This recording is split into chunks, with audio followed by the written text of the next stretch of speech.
November 12th, 1944. The chemical laboratory at Camp Pendleton smelled of gasoline and failure, and Captain Howard Denig stared at another batch of jellied fuel that refused to ignite properly. Outside the corrugated metal building, Marines, trained for an amphibious assault that intelligence promised would be the bloodiest landing of the Pacific War. Inside, Denig mixed compounds that his commanding officers had already dismissed as impractical, dangerous, and possibly criminal under the rules of warfare. The problem was tactical and terrifyingly simple. Japanese defenders had transformed every island in the Pacific into a fortress of reinforced concrete and interconnected tunnels. Standard flamethrowers, effective against wooden structures and exposed infantry, proved nearly useless against bunkers, with walls 4 feet thick. The M2A1 flamethrower, carried by Marine assault teams, could project burning fuel approximately 30 yards, but the liquid dispersed quickly, losing both range and temperature before reaching deep into fortified positions. Japanese machine gunners simply waited inside their concrete pillboxes until the fuel dissipated, then resumed firing at the Marines who had exposed themselves during the attack. Denig had watched this tactical failure repeat itself across Tarawa, Saipan, and Peleliu. Each island cost thousands of American lives because conventional weapons couldn't crack the Japanese defensive networks. Artillery shells bounced off reinforced concrete. Rifle fire accomplished nothing against positions designed to withstand naval bombardment. Even the flamethrowers, terrifying in appearance, lacked the sustained heat necessary to force defenders from deeply buried positions. The Marines needed something that burned hotter, stuck longer, and penetrated deeper. They needed a weapon that could transform concrete bunkers into ovens. What Denig was attempting to create had a name that sounded innocuous, almost industrial: napalm.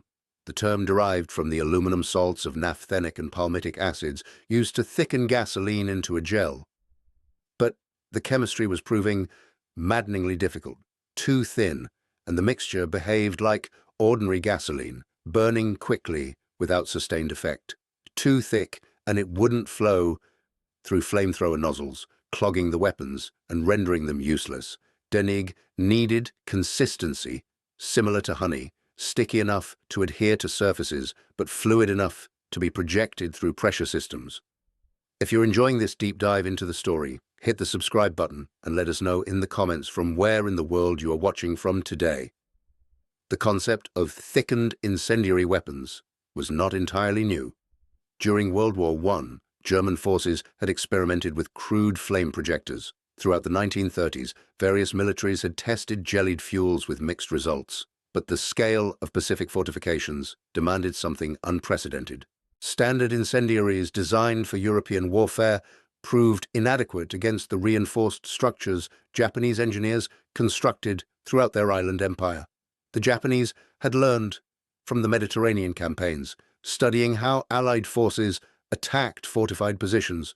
They responded by building deeper, stronger, and more sophisticated defensive networks. Lieutenant General Tadamichi Kuribayashi, commanding Japanese forces on Iwo Jima, had revolutionized defensive doctrine. He abandoned the traditional strategy of defending beaches with massed infantry, recognizing that American naval bombardment would simply slaughter troops positioned in the open. Instead, Kuribayashi ordered his men to construct an underground fortress. They excavated 11 miles of tunnels connecting over 1,500 defensive positions. They positioned artillery in caves with multiple exits, allowing guns to fire and then withdraw before American counter-battery fire could respond. They built pillboxes with reinforced concrete roofs up to 10 feet thick, structures designed to survive direct hits from battleship guns. American intelligence estimates, compiled from aerial reconnaissance and submarine observations, suggested Iwo Jima hosted approximately 13,000 Japanese defenders. The actual number approached 21,000, but more concerning than troop strength was the sophistication of their fortifications. Every cave had been reinforced, every tunnel had been ventilated, every position had been supplied with ammunition and provisions sufficient for months of sustained combat. Kuribayashi had transformed the 8-square-mile island into a killing machine designed for a single purpose, maximizing American casualties. Captain Denig understood these tactical realities with the clarity of a man who had witnessed previous landings. He had served as an intelligence officer during the Tarawa assault, where Marines learned that courage alone could not overcome concrete and steel. 26,000 Marines had assaulted Tarawa, and over 3,000 became casualties in 76 hours of combat. The island, barely 2 miles long, cost more American lives than most European battles, twice its size. Flamethrower teams had achieved limited success, but only when they could approach within yards of Japanese positions, a feat that required surviving machine gun fire that cut down most attackers before they reached effective range. The answer, Denig believed, lay in chemistry.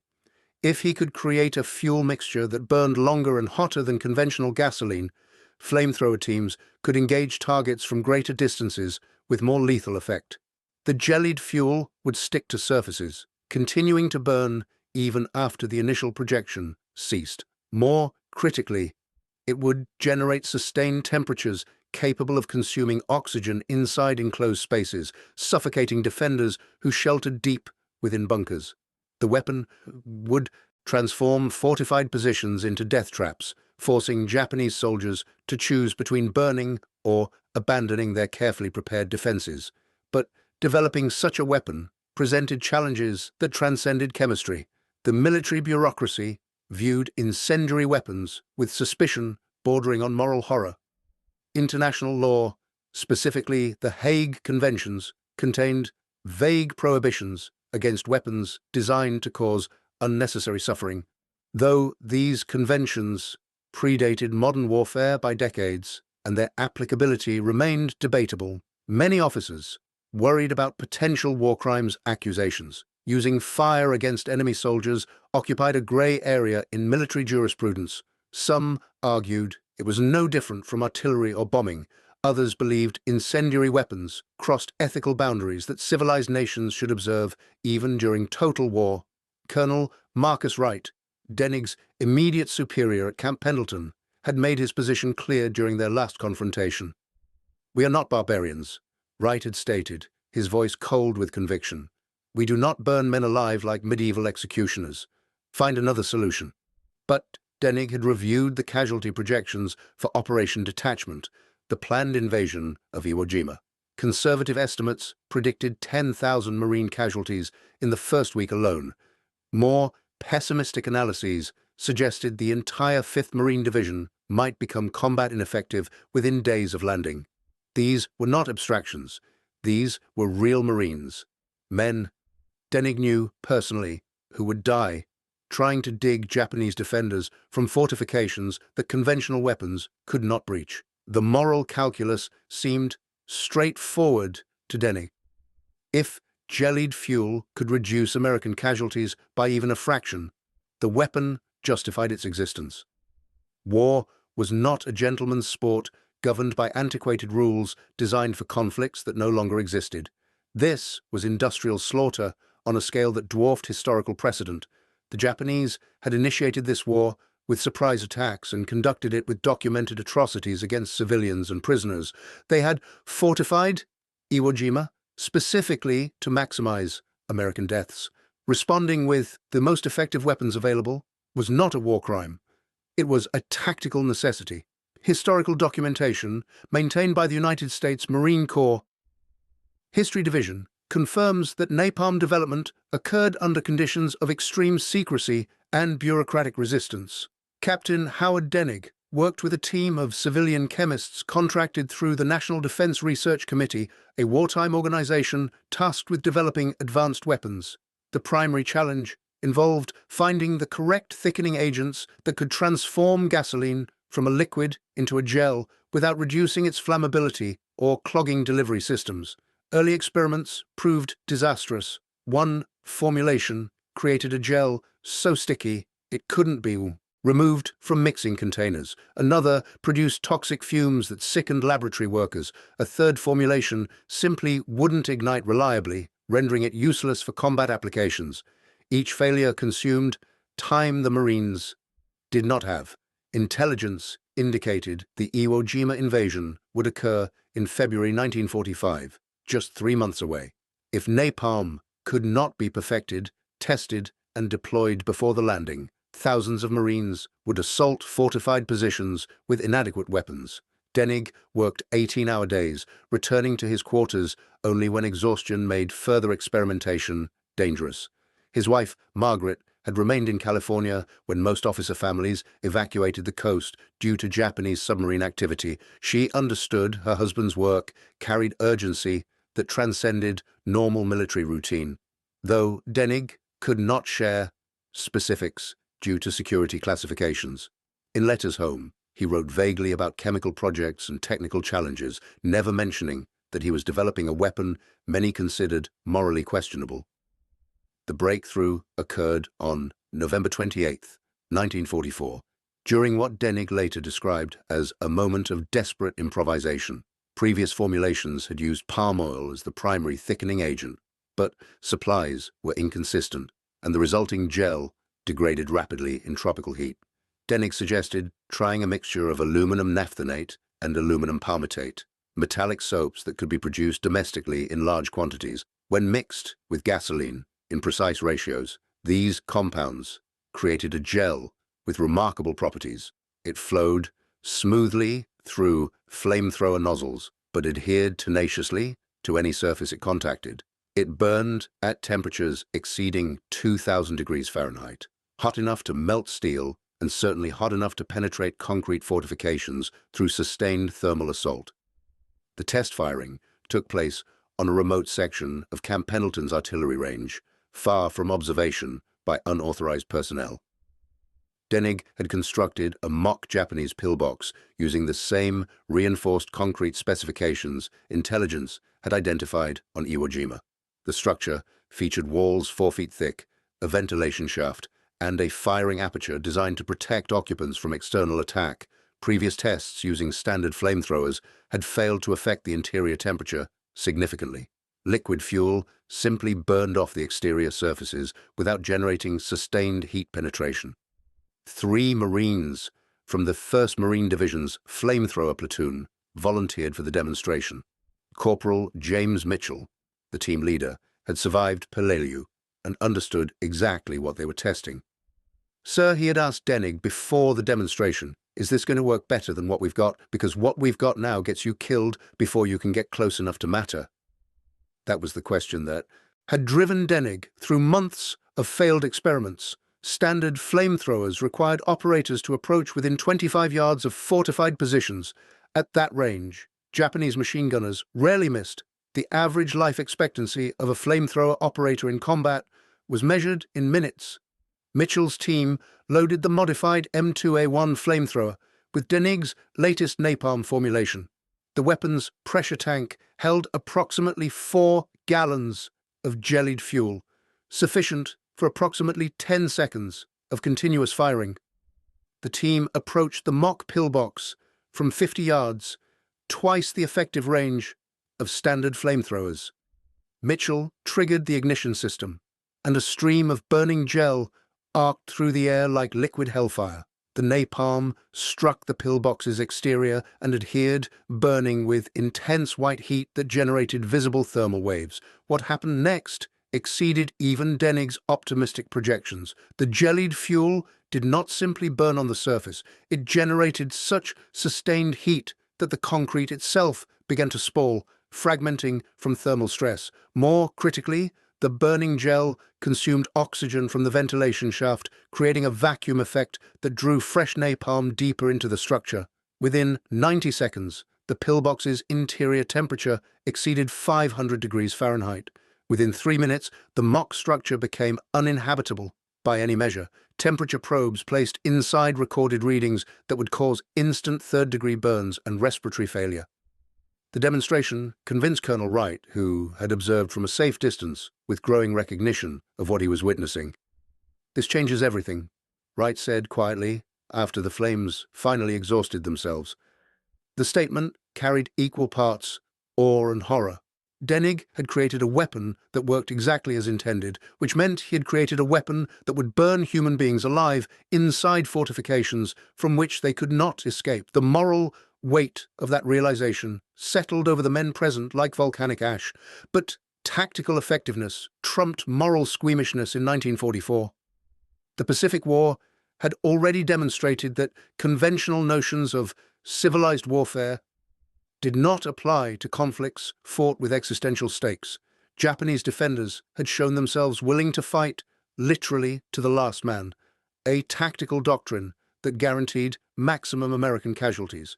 If napalm could reduce those casualties by forcing Japanese soldiers to abandon their fortifications, then napalm would be deployed regardless of how it accomplished that objective. The road from successful demonstration to operational deployment proved surprisingly short. Marine Corps leadership, desperate for any advantage in the upcoming Iwo Jima assault, prioritized napalm production above most other ordnance requests. Chemical plants in Texas and Louisiana retooled production lines to manufacture the key aluminum soaps required for the thickening process. Standard gasoline supplies were allocated specifically for napalm production. Within 6 weeks, the Marines possessed sufficient quantities to equip every flamethrower team in the invasion force with the new compound.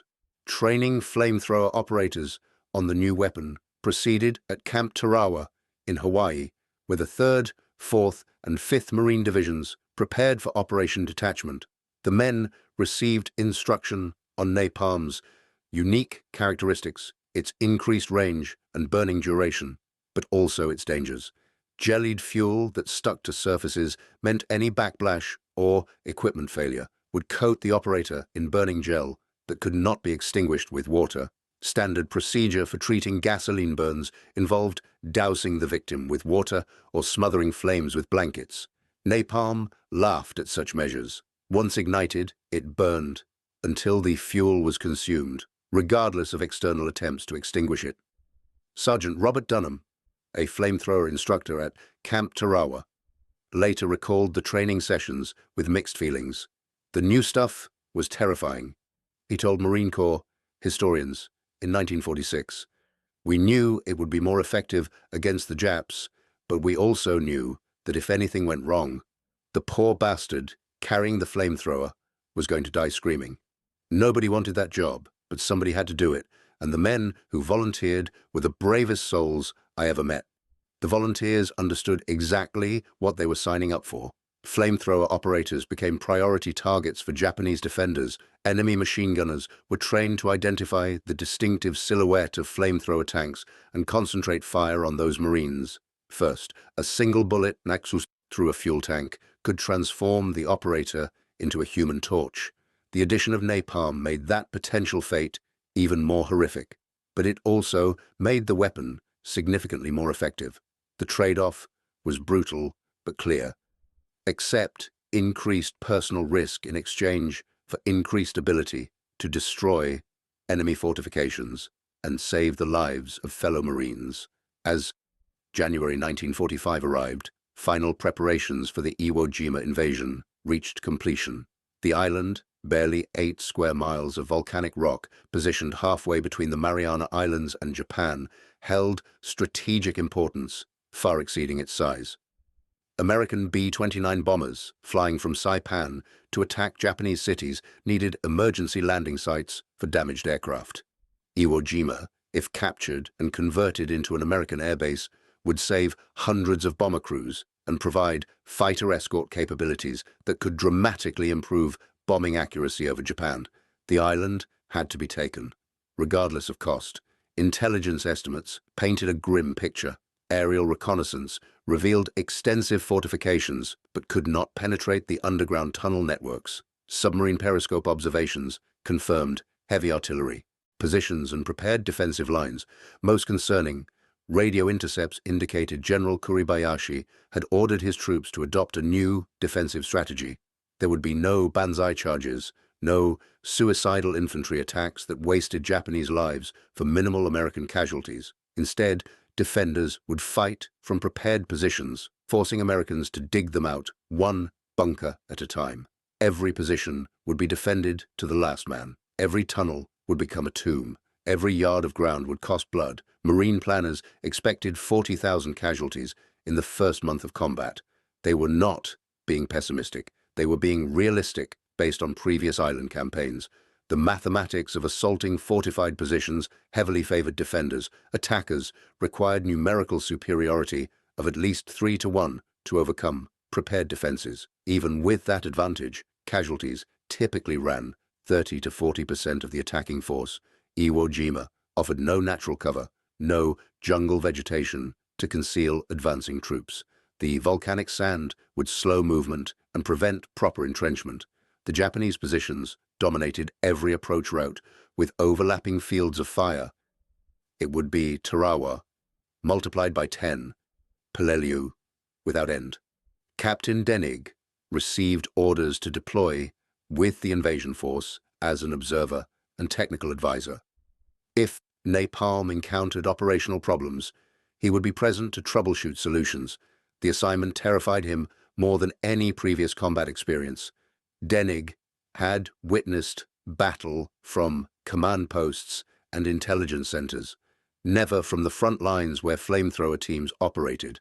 Now he would observe firsthand whether his creation saved lives or simply added a new variety of horror to warfare's existing catalogue of atrocities.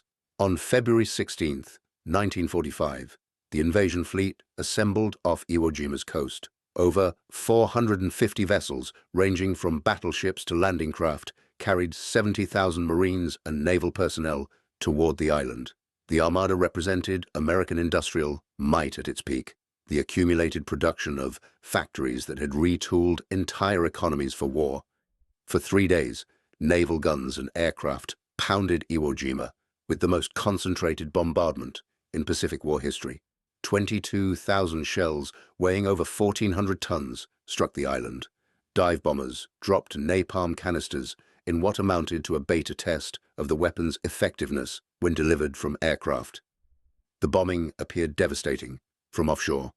Columns of smoke rose thousands of feet. Entire sections of the island seemed to disappear beneath explosive impacts. Optimistic officers predicted the Japanese garrison had been largely neutralized, that Marines would face minimal resistance during the landing. But veterans of previous campaigns knew better. They had heard identical predictions before Tarawa, before Saipan, before Peleliu. Japanese defenders always survived bombardments that seemed unsurvivable. They emerged from tunnels and bunkers once the shelling ceased, ready to fight with undiminished ferocity. February 19th, 1945, 0 hour 900. The first wave of Marines hit Iwo Jima's southeastern beaches in a dawn that seemed too beautiful for what was about to occur. The volcanic sand sloped steeply, making movement difficult. Landing craft struggled to retract from the beach as follow-on waves arrived. Men and equipment crowded the shoreline, creating exactly the target concentration Japanese defenders had prepared to engage. For approximately 15 minutes, the landing proceeded with eerie calm. Marines advanced inland, establishing a beachhead that seemed almost uncontested. Some men allowed themselves to hope that maybe this time the bombardment had actually worked. Then Mount Suribachi, the extinct volcano dominating the island's southern tip, erupted not with lava, but with artillery fire. Japanese gunners, who had waited in silence while Americans concentrated on the beaches, now opened up with every weapon they possessed. Mortars, artillery, machine guns, and rifles, all firing simultaneously into a target-rich environment where missing was nearly impossible. Marines died by the dozens, then by the hundreds. The volcanic sand that had seemed merely inconvenient became a death trap. Men could not dig proper foxholes. They could not achieve cover. They could only press themselves flat and hope. The next shell landed somewhere else. Captain Denig came ashore. With the fourth wave, stepping off landing craft vehicle personnel, number 47, into chaos that defied his worst imaginings. The beach resembled a scrapyard, more than a battlefield. Destroyed vehicles burned with black smoke. Wounded men screamed for corpsmen who were themselves casualties. The volcanic sand, churned by thousands of boots and tracked vehicles, had transformed into a loose powder that swallowed equipment and exhausted men within yards of landing. Denig carried no weapon except his service pistol, 6 rounds that would accomplish nothing against fortified positions, his actual weapon. The napalm mixture that had performed so impressively during testing was distributed among flamethrower teams scattered throughout the invasion force. He found Lieutenant Thomas Brogan's flamethrower section pinned down approximately 200 yards inland, sheltering behind a low ridge of volcanic rock that provided minimal protection from the artillery fire that walked back and forth across the beach. Brogan, a veteran of Guadalcanal and Tarawa, had survived more combat than most men could imagine. His face bore the particular expression of someone who had seen too much death and expected to join it shortly. "Captain," Brogan shouted over the artillery noise, "we've got a pillbox complex 300 yards ahead that's chewing up the entire 2nd Battalion. Standard approaches aren't working. Those bunkers are swallowing everything we throw at them." Denig crawled forward to observe the target. Through field glasses, he identified at least 5 interconnected pillboxes positioned on a slight rise that dominated the surrounding terrain. Japanese engineers had sighted these positions with mathematical precision, creating overlapping fields of fire that made approach from any direction suicidal. Marines had already attempted 3 assaults, each one broken by machine gun fire that cut down attackers before they advanced 50 yards. Bodies lay scattered across the volcanic sand, some still moving, most not. Corpsmen who tried to reach the wounded became casualties themselves. This was exactly the scenario napalm had been designed to solve. Standard flamethrowers required operators to close within 25 yards, a distance that guaranteed the operator's death before reaching effective range. But napalm's increased range and burning duration offered the possibility of engaging targets from 50 yards or more, distances that might allow flamethrower teams to survive long enough to be effective. "Brogan," Denig said, his voice steady despite the fear that threatened to choke him, "get your team ready. We're going to test whether months of laboratory work actually means anything."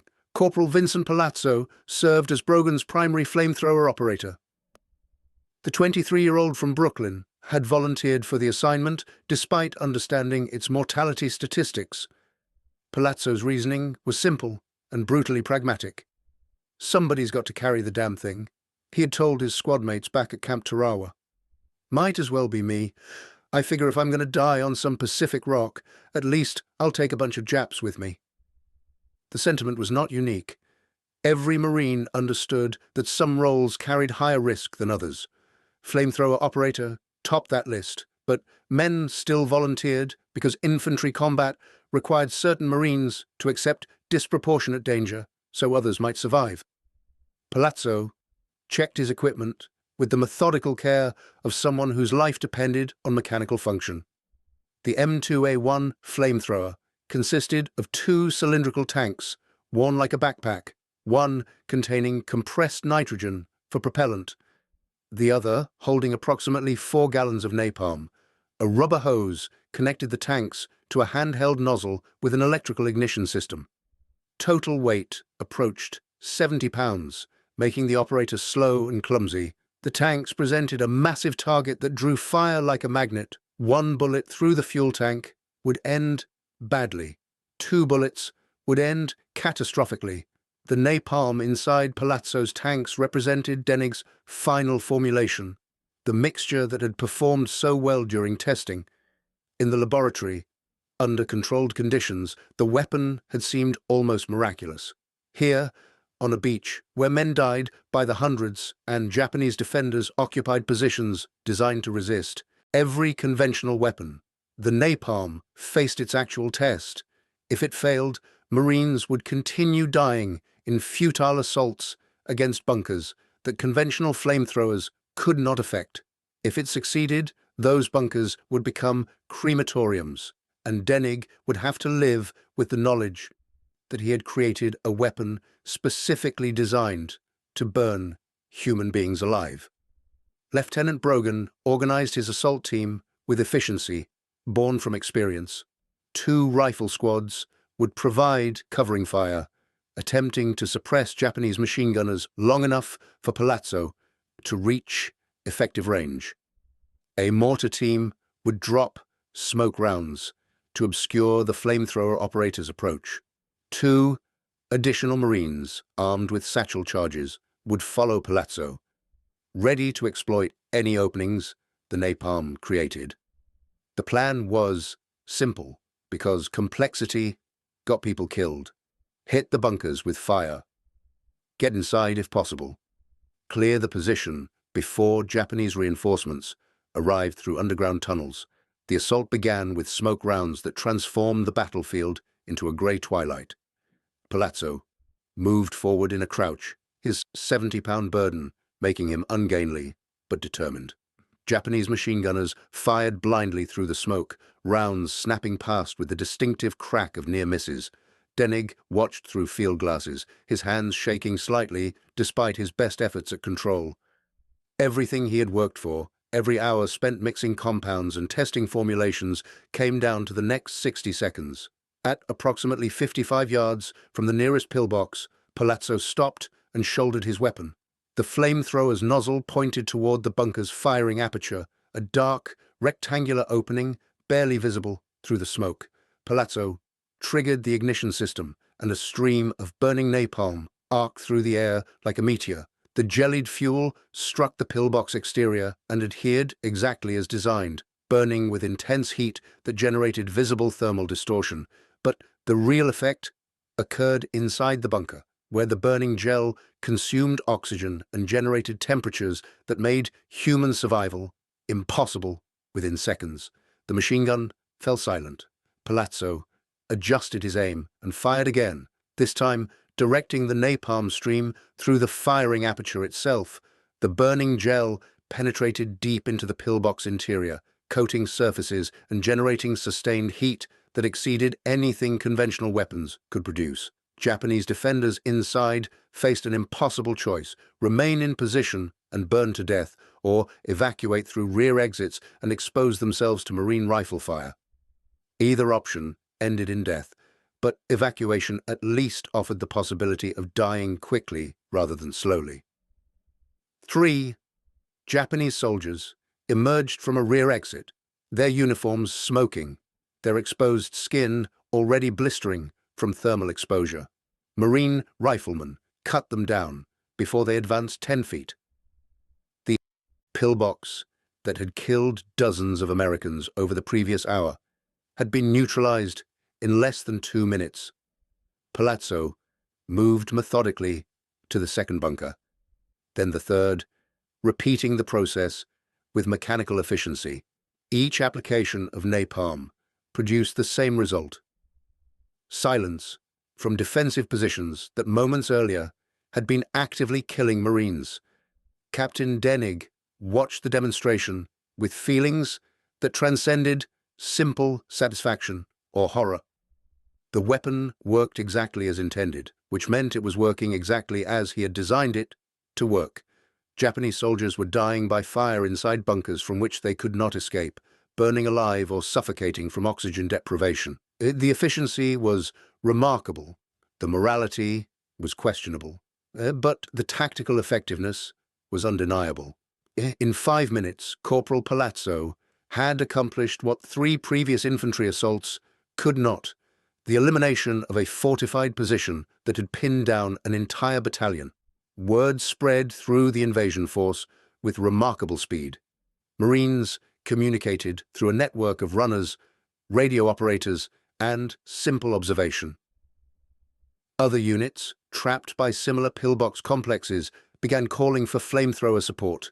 Within hours of the initial landing, napalm had proved itself as the single most effective weapon for reducing Japanese fortifications. Bunkers that could withstand naval bombardment, artillery strikes, and conventional flamethrower attacks succumbed to the jellied fuel that stuck, burned, and killed with unprecedented efficiency. By nightfall on February 19th, the Marines had established a beachhead approximately 1,000 yards deep and 4,000 yards wide. The cost had been devastating: over 2,000 casualties on the first day alone, killed and wounded in ratios that exceeded even pessimistic predictions. But without napalm, those numbers would have been significantly worse.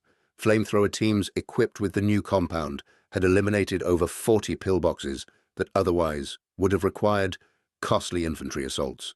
The weapon had saved lives, though the lives it saved came at the cost of lives it took in particularly horrific fashion. That night, as Marines dug fighting positions in volcanic sand that refused to hold shape, Captain Denig sat in a command post and wrote a report for Marine Corps headquarters.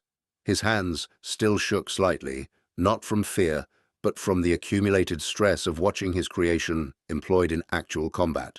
The report noted napalm's effectiveness, but also documented its limitations. The weapon required operators to approach within 60 yards of targets, still close enough that machine gun fire remained lethal. Equipment failures occurred at rates higher than testing had suggested. The volcanic ash and humidity affected the electrical ignition systems. Several flamethrower operators had been killed when enemy fire ruptured their fuel tanks, producing deaths so horrific that witnesses refused to describe them in detail. But the report's conclusion was unambiguous. Napalm represented a tactical breakthrough that significantly improved Marine capability against fortified positions. Denig recommended immediate production increases and deployment to all Marine units in the Pacific Theater. The weapon's moral implications, he noted carefully, were beyond his expertise to evaluate. He was a chemist and a Marine officer, not a philosopher or a chaplain. Others could debate the ethics of burning enemy soldiers alive. Denig's responsibility was ensuring American Marines possessed the most effective weapons possible, and by that measure, napalm succeeded absolutely. The battle for Iwo Jima continued for 36 days, each one a grinding horror of close-quarters combat against an enemy that refused to surrender. General Kuribayashi's defensive strategy proved devastatingly effective. Japanese troops fought from prepared positions, falling back through tunnel networks to secondary defensive lines when positions became untenable. They counterattacked at night, infiltrating Marine lines to create chaos and inflict casualties. They used artillery with uncanny accuracy, having pre-registered every likely American position during months of preparation. The island that planners predicted would fall in 5 days resisted for over a month. Napalm became integral to the Marine advance.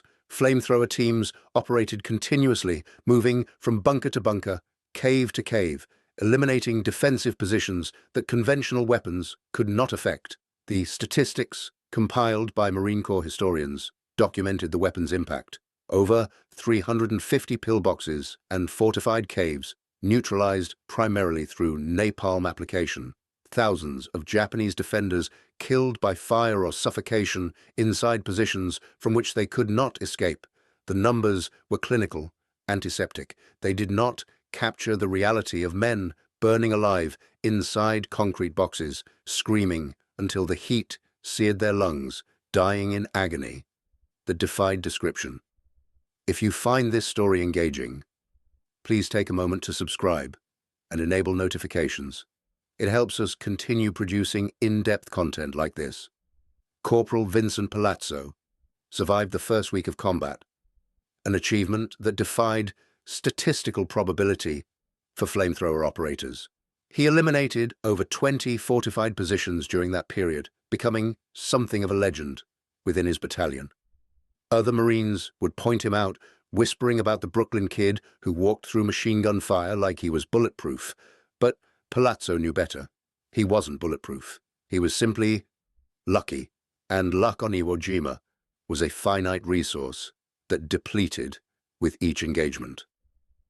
On February 26th, Palazzo's luck ran out. His squad had been tasked with clearing a cave complex on the island's northern plateau, a network of tunnels that housed Japanese artillery positions. Palazzo approached the main entrance and triggered his flamethrower, sending napalm deep into the cave system. The burning gel adhered to tunnel walls and consumed oxygen exactly as designed. But the cave had multiple entrances, and Japanese defenders emerged from a secondary exit that Palazzo's squad had not covered. A machine gun burst caught Palazzo in the back, killing him before he could turn around. The flamethrower's fuel tanks ruptured, and the napalm he had been using to kill others ignited around him. Lieutenant Brogan reached Palazzo within seconds, but there was nothing to be done. The napalm burned with such intensity that approaching the body was impossible. Marines could only watch as the fire consumed Palazzo's remains, the same fire he had directed at enemy positions, now claiming him in a form of cosmic justice that seemed too perfectly ironic to be coincidental.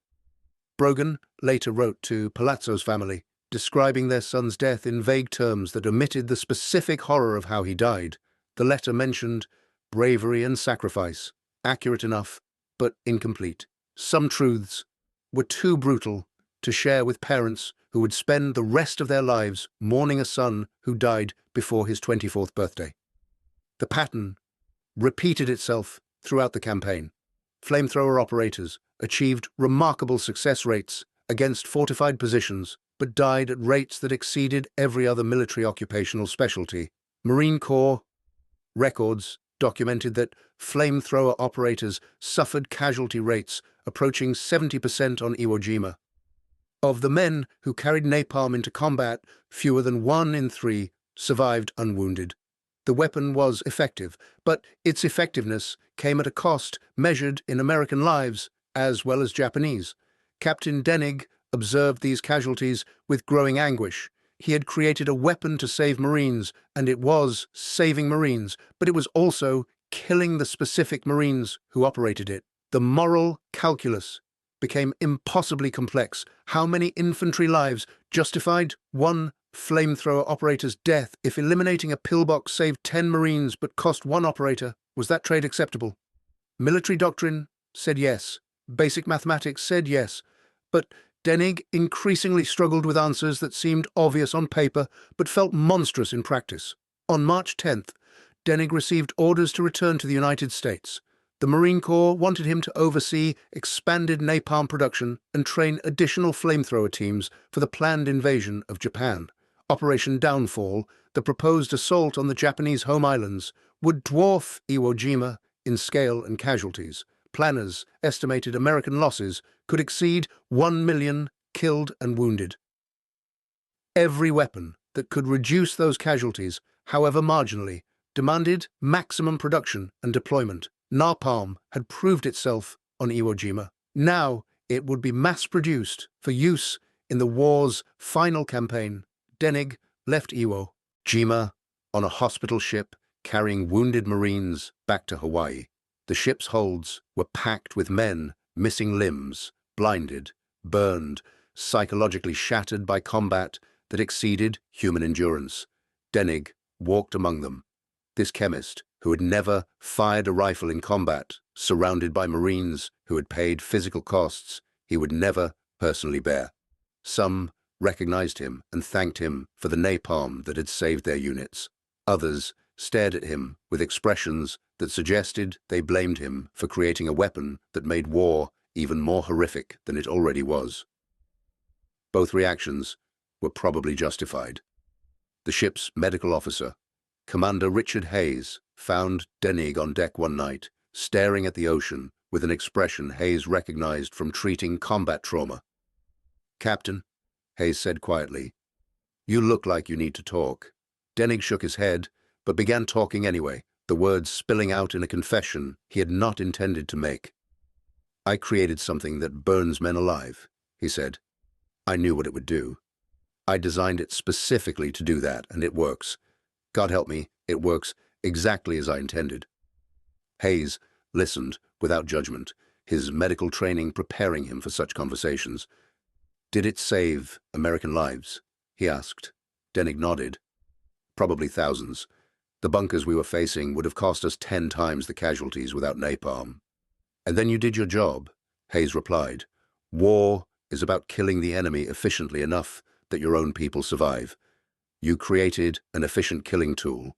That doesn't make you a monster. It makes you a soldier who did what soldiers do in wartime." But the distinction felt inadequate to Denig. Soldiers killed enemy combatants. That was the nature of warfare. Regrettable, but necessary. But napalm did not simply kill. It burned. It suffocated. It created deaths characterized by agony that exceeded anything rifles or artillery produced. The Japanese soldiers dying inside those bunkers were enemy combatants who would have killed Americans if given the opportunity. Denig understood that intellectually, but understanding did not erase the mental images of what his creation actually did to human flesh. The screaming that survivors reported hearing from bunkers where napalm had been deployed, the smell of burning meat that lingered for hours after engagements. The invasion of Japan never occurred. On August 6th and 9th, 1945, atomic bombs destroyed Hiroshima and Nagasaki, killing over 200,000 Japanese civilians and military personnel. The devastation forced Japan's surrender, ending the Pacific War without the need for Operation Downfall. The atomic bombs saved the million American casualties that planners had predicted, along with millions of Japanese civilians who would have died during an invasion. But the bombs also introduced a new category of warfare, one that made napalm seem almost conventional by comparison. Captain Denig received the Hyo Bronze Star for his contributions to the Iwo Jima campaign.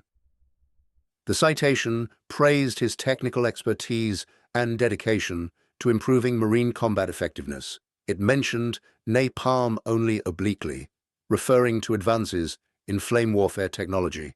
The ceremony occurred at Camp Pendleton in September 1945, with the war over and Marines returning to civilian life by the thousands. Denig accepted the medal with appropriate humility, gave a short speech about doing his duty, and never publicly discussed the moral weight of creating a weapon designed to burn human beings alive. He left the Marine Corps in 1946, returning to civilian chemistry work for petroleum companies. His expertise in fuel formulations made him valuable in the post-war economy, where gasoline production was transitioning from military to civilian applications. He married, raised 3 children, and lived a quiet life that bore no external signs of the burden he carried. But those who knew him well noticed certain patterns. He avoided barbecues and campfires. He never allowed candles in his home. When his children asked about his war service, he provided vague answers that satisfied curiosity without revealing substance. The Korean War broke out in 1950, and napalm reappeared as a standard weapon in the American arsenal. Air Force bombers dropped napalm canisters on North Korean positions, creating firestorms that killed thousands. The weapon's effectiveness in close air support roles led to expanded production and deployment. By the Vietnam War, napalm had become synonymous with American military operations, used extensively in both tactical strikes and strategic bombing campaigns. The images of Vietnamese children burned by napalm became iconic symbols of war's horror. Photographs that shocked American civilians and contributed to growing anti-war sentiment. Captain Denig watched these developments from retirement, his creation having taken on a life independent of his original intentions. The napalm used in Vietnam was not identical to his World War II formulation. Improvements and modifications had occurred over 2 decades, but the essential concept remained his: jellied fuel that stuck and burned, killing through thermal effects that conventional weapons could not match. The weapon he had created to save Marines assaulting Japanese bunkers had evolved into something far larger, a tool of strategic bombing campaigns that killed tens of thousands of civilians, along with military targets. In 1967, a young reporter tracked Denig down in his California home, seeking comment on the growing controversy over napalm use in Vietnam. Denig initially refused to speak, citing his retirement and desire for privacy.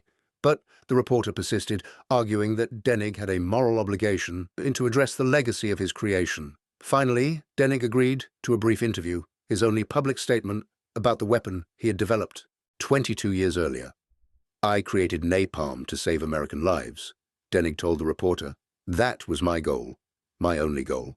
Whether it should have been used in other contexts, dropped from bombers onto villages, that was not my decision to make. I was a captain trying to solve a tactical problem. What others did with that solution is their responsibility, not mine." The statement was defensive, understandably so. but it raised questions about moral culpability that Denig never adequately answered. Does the creator of a weapon bear responsibility for how that weapon is subsequently employed? If napalm saved American Marines on Iwo Jima, but later killed Vietnamese children, does the initial justification remain valid? Denig died in 1973 at the age of 61, his death attributed to heart failure, but possibly hastened by decades of smoking and stress. His obituary in the local newspaper mentioned his wartime service briefly, noting his Bronze Star, but not specifying his technical contributions. Most of his neighbors had no idea he had created one of the 20th century's most controversial weapons. He died as he had lived after the war, quietly and without fanfare, carrying burdens that few people understood. The legacy of napalm on Iwo Jima is documented extensively in Marine Corps historical records maintained at the National Archives in College Park, Maryland. After-action reports from the battle consistently credited flame warfare with enabling advances that conventional weapons could not achieve. Marine casualties on Iwo Jima totaled 26,000, including 6,800 killed.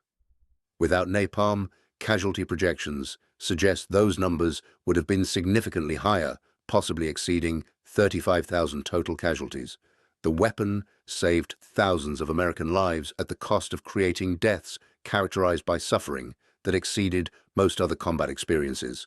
Japanese survivors of Iwo Jima, the handful who were captured rather than killed, provided testimony about the psychological impact of napalm attacks. Several described the terror of watching pillboxes burn with flames that could not be extinguished, knowing that similar fates awaited them in adjacent positions.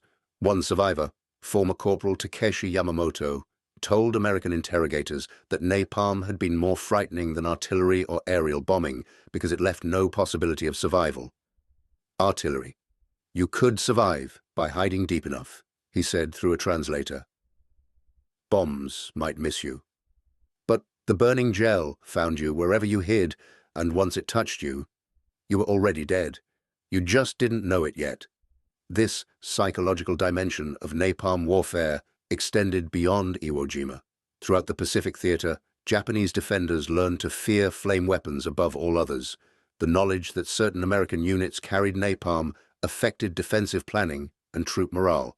Some Japanese commanders ordered their men to evacuate positions immediately upon flamethrower approach, abandoning prepared defenses rather than risk death by burning. The weapon's effectiveness derived not only from its thermal properties, but from the psychological terror it induced in enemy forces. Military ethicists have debated napalm's morality since its introduction.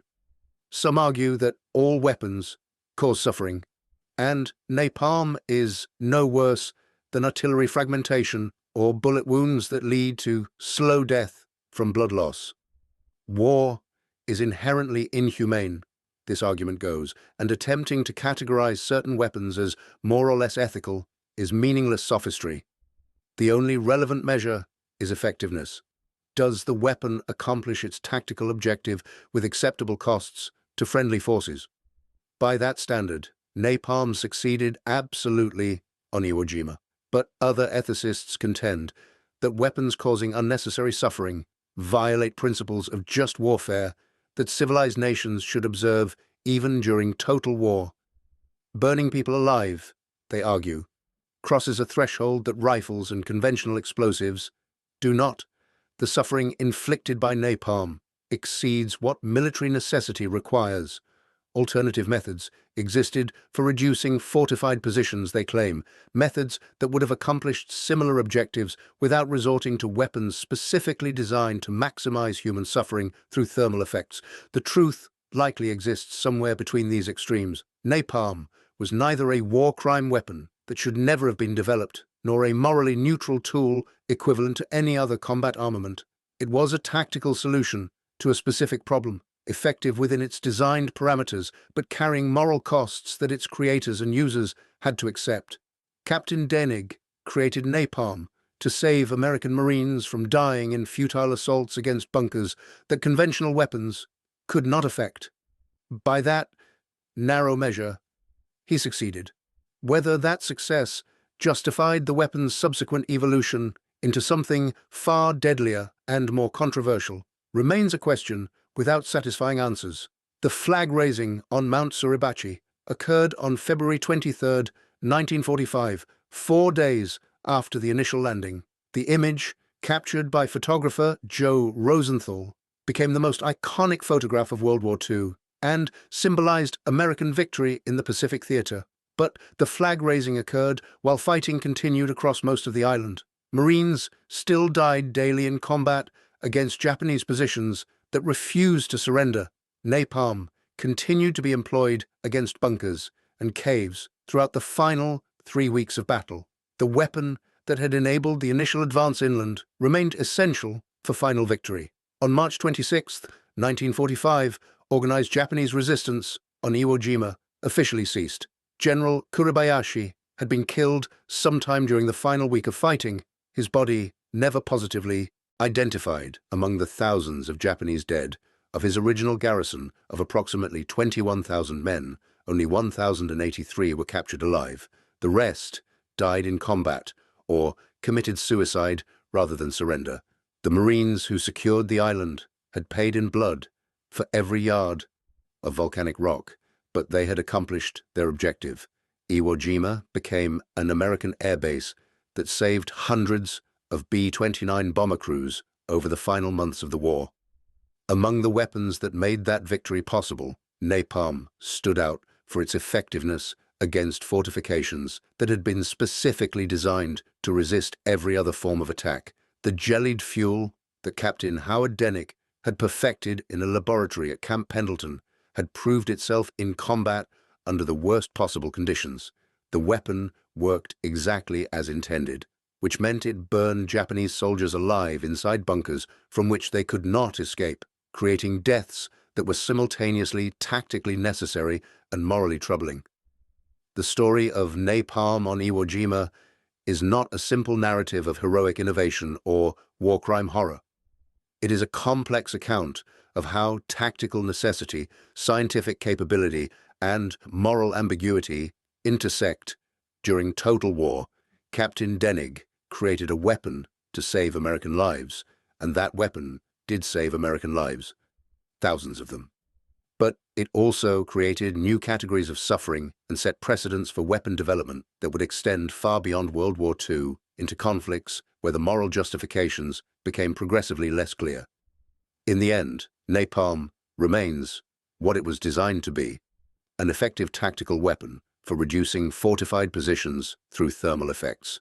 Whether its effectiveness justified its human costs, whether saving American lives excused burning enemy soldiers alive, whether the initial tactical success on Iwo Jima justified its subsequent use in less justifiable contexts, these questions remain contested. Captain Howard Denig answered them one way, creating the weapon because tactical necessity demanded it.